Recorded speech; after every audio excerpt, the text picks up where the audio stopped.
A French company called it a 3-month posting. St. Paul Island called it a sentence.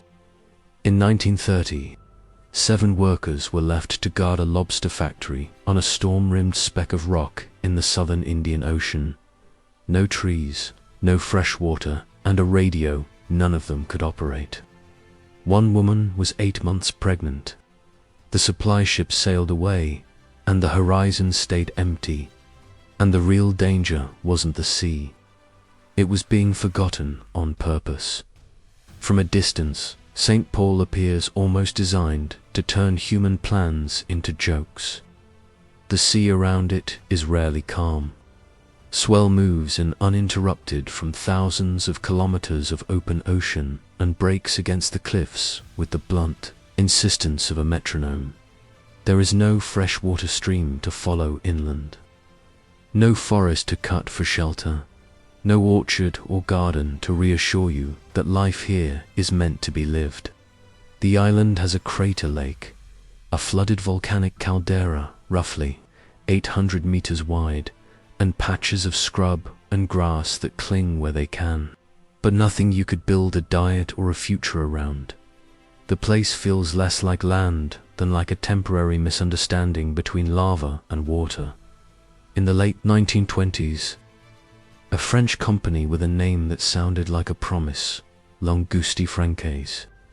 The French Lobster set its sights on the island's surrounding waters.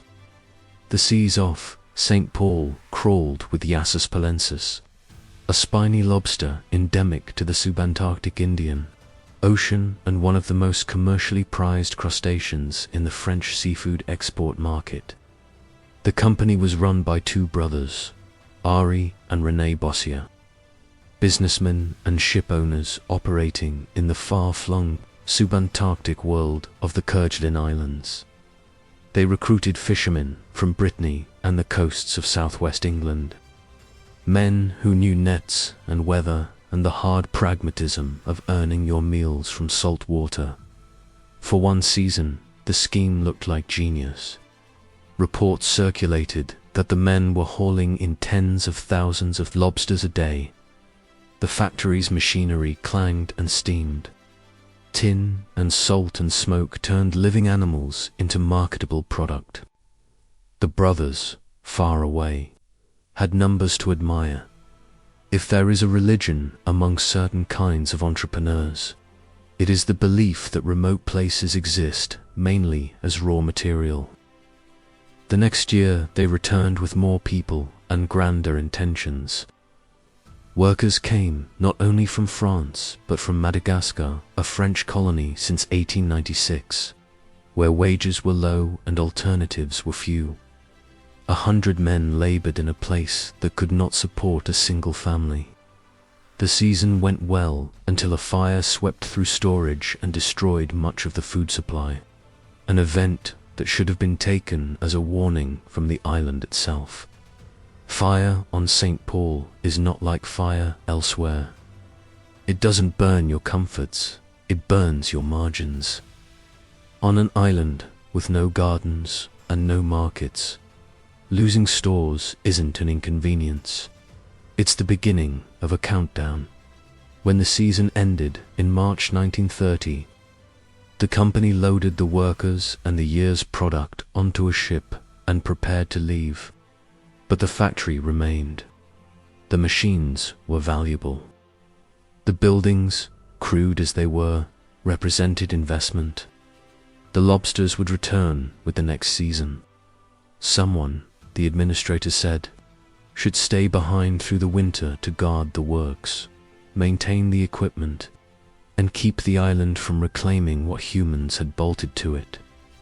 Winter on St. Paul was not a concept, it was a sentence. Still, 7 people volunteered. 6 men and 1 woman, Louise, nearly 8 months pregnant. What drove them to agree is hard to reconstruct from the scattered records. Perhaps loyalty, perhaps naivety, perhaps the belief that hardship is tolerable when it has an endpoint. The company promised a resupply ship in 3 months. It left them a handful of canned food, 4 pigs, 8 goats, and the vague assurance that the world had not forgotten them. There was a radio transmitter to a thin thread to civilization, but none of the 7 knew how to use it. Like so many lifelines, it existed more convincingly on paper than it did in practice. The ship pulled away. The sound of its engines faded into the wind. The 7 stood on the shore and watched it go, surrounded by the ruins of ambition.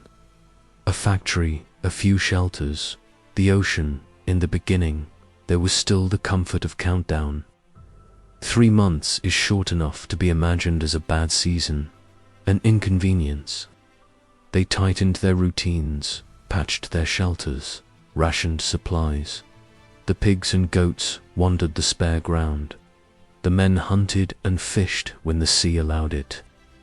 They learned the island's moods, the way weather can change in minutes, the way the wind seems to come from everywhere at once, the way waves can hurl themselves onto the narrow strip of land where you are, trying to sleep and make the whole world feel like it is shaking you awake.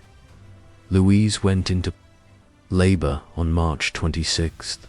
There is something particularly stark about childbirth in a place like St. Paul, where the landscape offers no softness and the horizon offers no help. Louise delivered a baby, Paul, the records say, among men who were fishermen, not midwives, with no doctor, no medicine beyond what the sea provides and what luck permits. The child lived only a few weeks. Malnutrition, exposure, infection, the likely causes pile up the way waves do. Each one alone perhaps survivable, together inescapable. The castaways buried the infant in ground that would not hold a garden, let alone a grave. There were no flowers to gather, no wood for a marker that would last. The wind on St. Paul has a talent for making grief look unfinished. By June, the promised 3 months had passed. By July, the promise had become an insult. The supplies dwindled. The men slaughtered animals and ate what they could, stretching meals with penguins and their eggs, with whatever fish could be taken from the violent water, with rats that had followed human presence the way they always do. Canned meat, once a convenience, became their primary diet. It kept them alive while quietly removing what their bodies needed to stay alive. On July 4th, one of the men, Emmanuel, grew ill. At first, illness looks like fatigue. In hard places, everyone is tired, everyone is hungry, everyone aches. But Emmanuel's legs began to swell and yellow. He lost his appetite. He could not urinate. The others watched, helpless, the way people watch a storm approach when there is nowhere to run. They opened the medical book and read. The book offered a diagnosis that sounded antique. A disease of old voyagers and wooden ships, scurvy, between 1500 and 1800. Scurvy is estimated to have killed more than 2 million sailors, more deaths than all naval combat in that same period. The human body cannot synthesize vitamin C on its own and exhausts its reserves in as little as 4 to 6 weeks without fresh food. On St. Paul, that biological fact had no exit. Scurvy is not dramatic in the way plague is dramatic. It does not sweep through a camp in a night. It is slow and methodical, a failure of connective tissue that makes the body come undone at its seams. It begins with weakness and irritability, then moves to bleeding gums, wounds that do not heal, swelling, pain.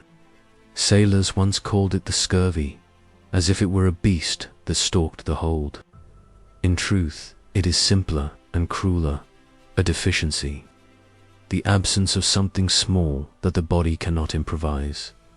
St. Paul offered no fruit, no vegetables, no citrus miracle hidden in a grove. The canned food and salted meat that seemed adequate on a manifest were chemically barren. Emmanuel's condition worsened, 2 weeks after the first signs, he died. The island took him the way it takes everything, without ceremony. Shortly after, Francois showed the same symptoms by then.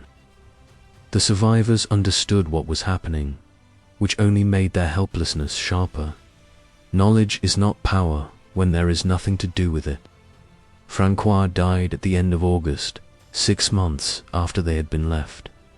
In the weeks that followed, Victor, Louise's husband, succumbed as well. The castaways had begun as 7. Now there were 4. They lived in a shrinking circle of effort. Each day required decisions that would have been unimaginable at home. Whether to eat a penguin today or save the ammunition for later. Whether to risk the surf for fish. Whether to slaughter another goat and accept the future hunger that decision implied. Hunger changes the mind. It makes time viscous. On St. Paul, ethics were not debated. They were negotiated in whispers and glances and the knowing emptiness under the ribs. October came with a particular cruelty. One of the remaining men, Pierre, went out to see 2 fish.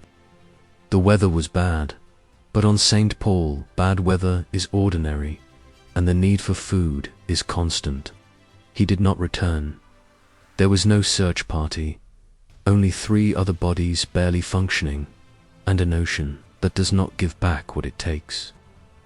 Pierre's disappearance left them with 3, Louise, Julienne, and Leo in France.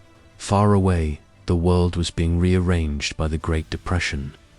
Between 1930 and 1932, French industrial output fell by nearly 25% and registered unemployment tripled. In Madagascar, where many of the workers had been recruited, the collapse of export prices made already desperate conditions worse. Companies that had once behaved as if the future were guaranteed began to behave as if only next week mattered. Somewhere in this churn of worry, St. Paul's Winter Guards became a line item, an obligation to be honored if convenient, postponed if not. Months passed. No ship appeared on the horizon. On December 6, 1930, 10 months after the company's ship had sailed away, the next season's vessel finally arrived at St. Paul with new workers and new plans. The men on deck expected to find a functioning guard crew, perhaps thin and grumpy, but alive. What they found were 3 survivors in the state that starvation reduces people to, skin drawn tight over bone, eyes too large for their faces, voices gone. They could not speak. They pointed instead toward the makeshift graves and the places where the island had swallowed their companions.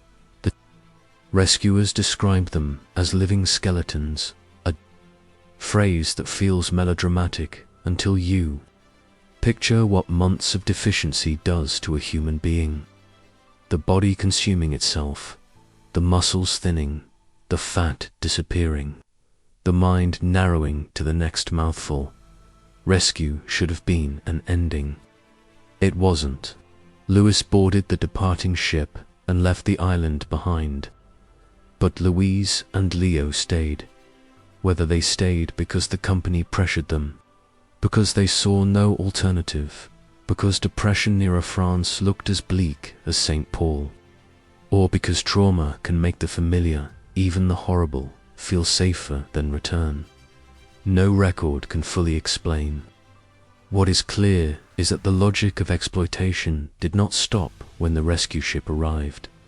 The lobster season mattered. The machinery mattered. The ledger mattered. Human beings apparently mattered less. The following summer, 1931 into 1932, the factory swelled again with workers, many from Madagascar. Their diet was dominated by what could be trapped and scavenged, rats foremost among them. The island, which had already demonstrated its indifference, now became a laboratory for another deficiency disease, beriberi. caused by a lack of vitamin B1. Thiamine presents in two deadly forms: wet berry, which overwhelms the cardiovascular system, and dry berry, which destroys the peripheral nerves. Both are entirely preventable with a diet containing whole grains, legumes, or fresh meat, none of which existed in adequate supply on St. Paul, like scurvy. It is a disease of absence, a punishment for diets shaped not by nourishment but by desperation. Over that season, more than 40 men died. The numbers written in reports and later in newspapers have a way of numbing the imagination until you force yourself to translate them into faces. 40 separate bodies failing. 40 separate moments when someone realized he was going to die far from home, in a place that offered no comfort beyond the company of other doomed men. If the first winter on St. Paul was a tragedy, the next was a scandal. Eventually, even the Bossier brothers' enterprise could not survive its own callousness and mismanagement. Operations ceased. The equipment rusted. The camp was abandoned to weather and birds and the slow erasure of salt. For a time, the story remained largely unheard. Catastrophes in remote places are easy to ignore, especially when they happen to workers whose names do not appear in polite society. The dead of St. Paul had no lobbyists. It was only later, years after the worst of it, that the case gathered enough attention to demand a courtroom. In 1935, newspapers began to publish accounts of les oubliés de St. Paul, the forgotten ones of St. Paul. A court case unfolded in the familiar language of responsibility and compensation. In April 1937, nearly 6 years after the castaways were left, a verdict was finally issued. The Langouste Francaise Company was convicted, and Louise was promised compensation. On paper, justice had been done. Promises on St. Paul have a history. The company went bankrupt. The compensation was never paid.